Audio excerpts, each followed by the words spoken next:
اهلا بكم يا جماعه في برنامجنا الجديد كوره وسبوره. طبعا كوره هنتكلم عن الكوره وبتاع، مش بس كوره طبعا، لو صدفه ان في رياضه تانية او حاجه عايزين نتكلم عليها نتكلم عليها عادي.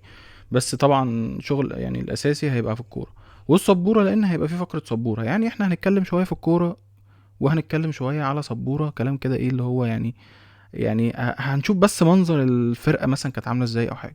المهم اللي انا جاي اتكلم عنه النهارده في اول حلقه هو ماتش الاهلي وسان داونز، اللي احنا طبعا اللي كان هنا في استاد القاهره، اللي هو ماتش العوده، اللي كان منظرنا فيه يعني ما يفرحش خالص.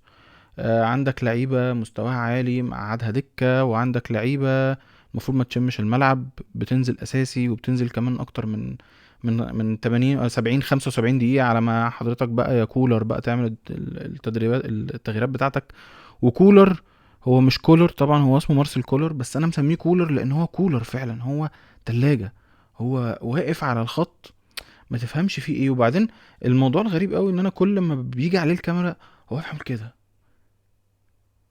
واقف مربع كده عامل كده، وتحس ان هو سرحان كده في حتة تانية كده خالص، ومش موجود معانا في الوجود. ما تفهمش فيه ايه، يعني سرحان في العقد بقى بتاعه، اللي هو طب هيدوني ايه، طب هو عارف ان هو ماشي كده كده، فتحس ان هو كان واقف سرحان في العقد بتاعه. طب هيدوني كام، طب هيحاولوا يدفعوا لي ايه، طب هيدوني العقد كله، طب هيمشوني مش عارفه امتى، طب ده كاس العالم للانديه ده كده خلاص مش رايحه، تحس ان هو واقف في ملكوت تاني خالص.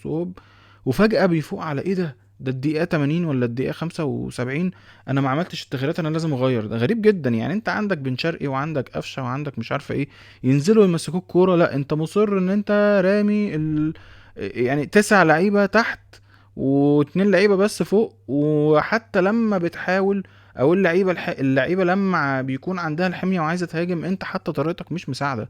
انت مش حاطط ناس تستلم الكوره وتقف عليها وتسلم لقدام، مش حاطط ناس ترمي لك الكرة حلو لقدام، مش حاطط الناس تلعب لك سيروهات لقدام، حاطط ناس كلها حاجات دفاع. يعني ناس كلها عندها دفاع بس، دفاع بس، ومفيش خروج بالكرة لقدام. طب انت هتهاجم ازاي؟ وبعدين ده انت في ارضك وسط كام وسبعين الف متفرج، طب انت مستني ايه؟ يعني انت حضرتك مستني ايه؟ ده انا لو بدرب، ده لو مش لو انا بدرب، لو الفرقة نازلة لوحدها من غير مدير فني واللعيبة شدوا بعض كده وقالوا يلا يا جماعة هنكسب، هيكسبوا. تحس ان انت نازل يعني ما تفهمش فيه ايه. وبعدين الناس كلها بتقول يا عم طب نزل بن شرقي، نزله يا عم في الشوط التاني، نزله يا عم اول الشوط التاني، مفيش فايدة. طب نزله الدقيقة 60 يقلب لك الماتش هجوم. طب انت جايب جون في الشوط الاول، طب انزل بقى امسك كورة. يعني هقول لك على حاجة، انت جايب جون في الشوط الاول حلو والدنيا تمام، مع ان برضو طريقة لعب الشوط الاول كانت برضو طريقة دفاعية بحت، بس ربنا كرم في هجمه مرتده، وامام باشا، امام بيه اللي مفيش احسن منه دلوقتي في النادي الاهلي يعتبر، ظبطك في واحده مرتده من لمسه واحده. وطاهر بيه باشا بيك راجع من الاصابه عامل فورمه، تحس ان ما شاء الله ما شاء الله الراجل ما كانش مصاب، تحس ان هو بس ايه كان واخد كده استجمام. الراجل نازل من اول ماتش نزله، ماتش الهلال السوداني نزل عمل لك اسيست، وماتش سان داونز ده نزل جاب لك جون خرافي، جون خرافي. انا ما كنتش متخيل انها جايه. الراجل بيشوط من لمسه واحده في الضيقه، شوطه صاروخيه جت يعني جميله، حاجه يعني تشرح القلب. وربنا كرمك وخلصت الشوط الاول زي الفل. نزل الشوط التاني، اي حد طبيعي اي حد عاقل، يا جماعه احنا جايبين جون، طيب عايزين نعمل ايه؟ عايزين نمسك الكوره، ما تديش بقى فرصه للفرقه اللي قدامك تمسك الكوره. فاحنا نمسك الكوره ازاي؟ هننزل خط نص ملعب، ناس بتستلم وتقف على الكوره. اشهرهم مين عندك؟ محمد مجدي قفشه، اللي انت معاند معاه مش عارف ليه. طيب انت عندك امام عاشور، عندك محمد مجدي قفشه، عندك بن شرقي، الناس دي تقف على الكوره. يا عم هنقول الراجل اللي مش في الفورمه خالص عمرو السولية بيقف على الكوره. ده انما انت حتى ما عملتش تغييرات لحد الدقيقة كام، ولما عملت تغييرات مطلع هجوم ومنزل دفاع، مطلع الناس اللي بتحاول توقف لك الكورة وبتحاول تطلع لك بالكورة قدام ومنزل دفاع. فده حاجة غريبة جدا. يعني عارف ما كانش في كلام بيتقال، احنا كنا قاعدين طب يا جماعة احنا يعني فاهم، انت منزل كله دفاع ومستني الجون، انت كده مستني يجي فيك الجون، انت عارف ان الجون هيجي فيك اجلا ام عاجلا ام اجلا. فانت طب وبعدين طبعا سان داونز اصلا مش فريق قوي، يعني انت تحس حتى وانت بتتفرج عليه يا جماعه عادي، يا جماعه احنا لو نزلنا بالتقايل اللي عندنا على الدكه هنكسبهم عادي، هنبهدلهم عادي. يا عم هتمسك كوره يا عم وتحافظ على جونك يا عم وتتاهل. وكان زماننا دلوقتي بنلعب بيراميدز في النهائي، وكان هيبقى ماتش ولا احلاها بصراحه. انا كنت متشوق ان انا اشوف الاهلي وبيراميدز في النهائي، والله كنت متشوق. بيراميدز عالمي دلوقتي طبعا، اداؤه عالمي، ريمونتادا عالميه اللي عملوها واللي كانوا بيعملوها يعني على مدار الماتش كله اللي لعبوه. اهلي مفيش. خلينا بقى نشوف على السبوره كده، هنحاول يعني ايه نلخص الدنيا ايه اللي حصل. طبعا عندنا كابتن محمد الدشناوي، الشناوي، الحارس العظيم، ده لا غبار عليه يعني. هو بقى المفروض ان هو كان نازل ب3-4-2-1 ده على الورق، ماشي، بس مش بس اللي مش على الورق بقى، اللي على ارض الواقع، انك انت هنا دول بينزلوا كده، ماشي، دول كده، فبقوا 5. حلو.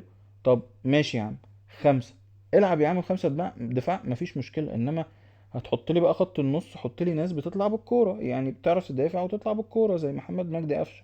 حط يا عم عطية مفيش مشكلة، ومعاه محمد مجدي قفشة، حلو، وفوقهم امام وطاهر وجراديشار مفيش مشاكل، على الاقل قفشه يطلع لك بالكوره، عطيه يغطي قدامه او ورا يعني.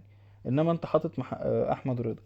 احمد رضا مش واخد على الماتشات الكبيره دي، وحطه وزنقه برضو ايه، ورا، ماشي، وعطيه زنقه ورا، مروان عطيه. بقوا كام؟ 5 و2 7، احنا كده بنلعب اتوبيس كومبليت، فاهم؟ عندك طاهر وامام وجراديشار، المفروض على الورق ان هم مهاجمين او ان هم قدام. طيب حلو، انت دلوقتي ربطت بين دول ودول ازاي؟ مفيش ربط. بقى امام بينزل يا عيني يستلم الكورة، فانت خسرت واحد كده، يعني انت كمان كده خسرت واحد، لان امام كمان بينزل كان يدافع في الماتش، حلو، وبقى يحاول يطلع بالكورة، فبقى عندك كام؟ 8.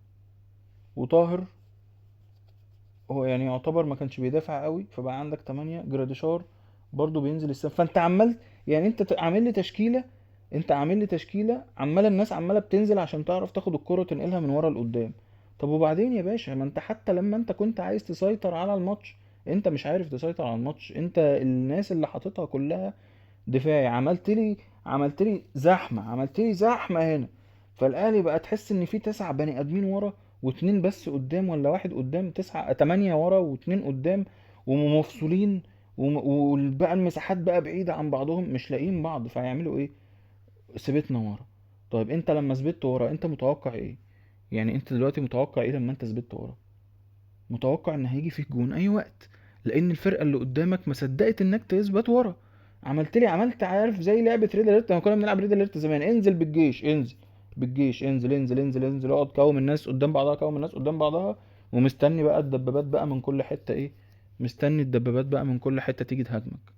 فطبيعي انك هتخسر، طبيعي ان هيجي في الجون. طب هل انت يعني يا كولر مش عارف ان احنا هنا في افريقيا الجون في حالة التعادل هيبقى ب2؟ معرفش، ما حدش قالك المعلومة دي، ما يمكن ما كانش حد قايله المعلومة دي. الراجل عليه نازل عليه ما شاء الله كمية هدوء وراحة بال وهو واقف في الملعب.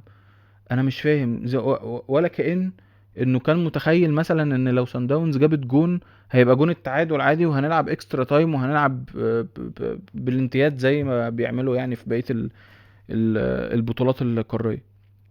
لا يا كولر، احنا هنا لسه بنلعب الجون بجونين. ما تفهمش ده طبعا لمصلحة مين، انا مش هنناقش يعني قوانين والكلام الفكسان ده، بس احنا يا كولر لسه هنا بنلعب الجون بجونين يا حبيبي. فلما هيجي فيك جون في حالة التعادل انت كده بقى هما 2-1. فانت تبص له تحس ان الراجل عليه كمية هدوء وراحة بال، وواقف سرحان وواقف عمال يكتب في الورقة ويبص يكتب طب انت بتكتب ايه؟ انا بحسك وانت بتكتب في الورقة كده بتاخد طلبات يا معلم. احنا واقفين كده عند بشندي، ها يا شباب مين هياكل واحد بعد بقى حجز الكورة ده؟ هو تقريبا كان متخيل ان ده حجز كورة، مش متخيل ده نص نهائي دوري ابطال افريقيا، ده متخيل ان هو حجز كورة. فها، ها يا جماعة، واحد فول ايه يا سامي قمصان، 2 طعمية عندك ايه يا محمد رمضان؟ لا انت بقى بتحب المش، خلينا نجيب لك سندوتشين جبنة قديم. فما هو ده، ما اصل انت بتكتب ايه؟ ده انت واقف في الدقيقة 80 على الخط بتكتب ايه يا معلم؟ ما خلاص، هو انت محسسني عامل زي الطالب اللي كان بيجي يكتب في اخر الامتحان وهو خلاص مش كاتب حاجة، ويا دوبك بس بيبتدي يكتب اسمه والرقم الجلوس والتاريخ وبتاع، علشان بس يعمل نفسه ان هو بيعمل حاجة. ما يعني الحمد لله ان هو مشي بقى، يعني انا بس بنسجل الفيديو ده اصلا بعد الماتش باسبوع تقريبا، والحمد لله ان هو مشي وجه، وادينا شفنا الاهلي في الماتش بتاع امبارح. يعني مش هنقول احسن حاجة، بس على الاقل انت نزلت اول 10 دقايق ربع ساعة، انت ظابط، انت في كورة بتتلعب فيه هات وخد، منزل بن شرقي من اول الماتش، انت نازل تهاجم، انت الاهلي نازل تهاجم. عندك فرقة، ده انت لسه جايلك تريزيجيه، ولسه جايلك حمدي فتحي، ولسه جايلك زيزو، انت هيبقى عندك ناس كتير قوي كلهم مهاجمين.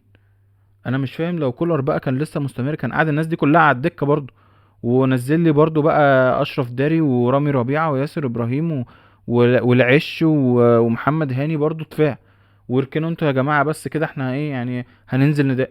ايه يا جدعان ده؟ لا انا كنت شايف بصراحه ان كولر لازم يمشي. ودينا يعني ادينا شايفين دوري ابطال افريقيا بيتلعب في نفس الوقت برضو اللي فيه نص نهائي دوري ابطال اوروبا بيتلعب، فرق شاسع. طبعا احنا مش جايين نتكلم في الفروقات، بس احنا جايين نتكلم على الاقل، انا راجل اهلاوي احب اشوف الاهلي نازل يهاجم، وخصوصا انك انت وسط ارضك وجمهورك، انزل هاجم يا باشا. انما المهلبيه والرز بلبن اللي احنا كنا فيها دي، ان احنا ننزل، عمالين ننزل في ناس وتطلع مش عارف مين، وتنزل اكرم توفيق في ايه يا جماعه؟ هو اكرم توفيق ده ما خلاص يا عم، ما خلاص، ما الراجل ماشي بقى، ياخد بقى يلم شنطته بقى ويقعد بقى يتمرن كده، ولحد ما يسافر بقى نشوفه بقى بالسلامه، نشوفك على خير يا اكرم. انما كده كتير قوي، خلاص بقى الدنيا بقى لازم بقى تتعدل كده وتتغير كده، والدنيا تظبط بقى، علشان احنا نبتدي نشوف الاهلي بقى اللي احنا متعودين عليه، اللي هو بينزل، انا النادي الاهلي فانا نازل اهاجم بس. خلي بقى اللي يزعل يزعل، واللي يتضايق يتضايق، واللي يقول لك انت خدت من عندي لعيبه يقول مالكش دعوه، انت يا عم في حته تانية، احنا في حته تانية يا عم. انزل بقى العب بقى في حتتك، ما تبقاش انت عمال تقلل من مستواك عشان تنزل لمستوى الناس اللي حواليك، لا ما تعملش كده، انزل العب بمستواك انت بس. وهنتكلم بقى كده ان شاء الله في الحلقات الجاية عن برضو حاجات تانية وماتشات تانية، هنحلل ماتشات، نعمل اي حاجة، احنا بقى ايه جايين قاعدين في الفضا كده في الحلاوة، فيديو كل اسبوع كده مع بعضينا، هنتكلم عن اهم الحاجات اللي حصلت ان شاء الله. شوفكوا بقى الحلقة الجاية بإذن الله في كورة سبورة. سلام يا شباب.